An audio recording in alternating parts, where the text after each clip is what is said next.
Assalamu alaikum wa rahmatullahi wa barakatuh, everyone. Bismillah ar-Rahman ar-Rahim. I hope you're all doing great. Today I'm going to talk about morning and evening prophetic invocations, Adhkar al-Sabah and Masa. Sidi Muhammad Fawzi Karkari Qaddasallahu Sirrahu always advises disciples to practice them. They're not mandatory for the disciple, but the Shaykh strongly recommend disciples to practice the morning and evening invocations because for him they represent our daily fortress. They're meant to be keys for strengthening our spirit, attracting good fortune, and blocking away all the bad misfortune that may be lurking there for us in the outside world. So when we look at the morning invocations and the night invocations, there is plenty. Today I was inspired by one of them, and this morning invocation starts by the prophetic saying, "We have entered the morning, and at this very time the whole kingdom, mulk, belongs to Allah. Praise is due to Allah." So this is the first sentence of this invocation. Reflecting on it, this first sentence is meant to change your whole mindset for the day when you say it in the morning. Sidi Shaykh Qaddasallahu Sirrahu teaches that acknowledging the kingdom or mulk belongs entirely to God is the simple truth that frees you from your own shackles. A Muslim remembers that anything he earns or possesses is actually God's property, not their own. And when you realize that the kingdom is God's kingdom, not yours, to be earned, you accept that your provision is just a gift, not something that you own yourself. It's a divine donation, let's say. Keeping this in mind removes greed and possessiveness from the heart. A person who lives by this isn't owned by his material things.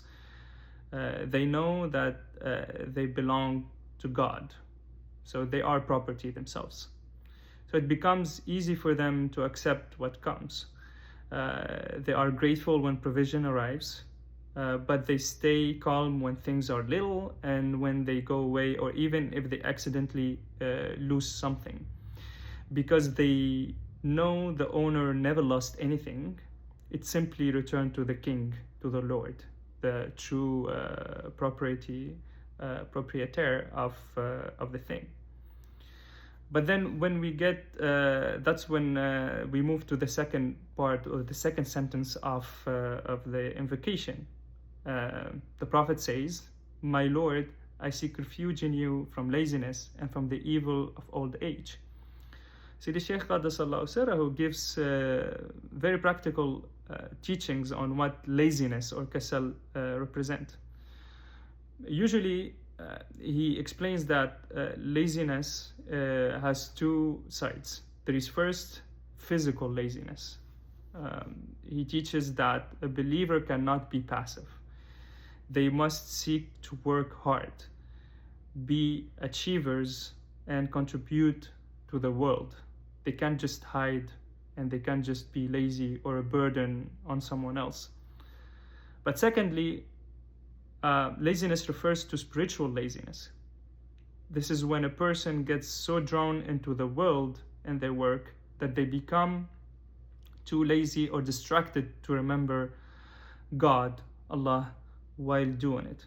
So when you pray this part of the invocation, you are asking for the energy to be successful in the world without losing the memory of God into your heart. And when you seek refuge from the evil of old age, in a way you are asking for dignity, to be protected from a time when you are too weak or mentally unable to worship or recognize God. You are asking for the strength that lasts until your final breath.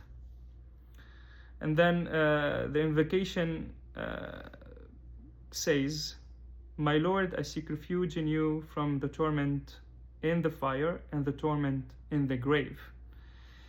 Based on Sidi Shaykh Muhammad Fawzi Karkari teachings, the torment isn't just about physical pain. It is a physical pain that is engendered by the lack of light. You need light to answer the questions of the two angels in the grave, and you need light to cross the bridge in the afterlife, the Sirat. When you seek refuge from this torment, you are essentially asking God to give you light now so that you are not left in the darkness then. So this is the morning version of the invocation. But then at night, when the sun sets, you switch the wording slightly, and it becomes, we have entered the evening, and the kingdom belongs to Allah, and then the rest of the invocation is the same. So consistently reciting these words shouldn't be just a mechanical habit for the believer. It should become, and it should be, a way to walk through the world with a prophetic guard. It is the practice of consistently asking God to bring out the good from your day and to block the harm, ensuring that you are never left defenseless. Thank you very much.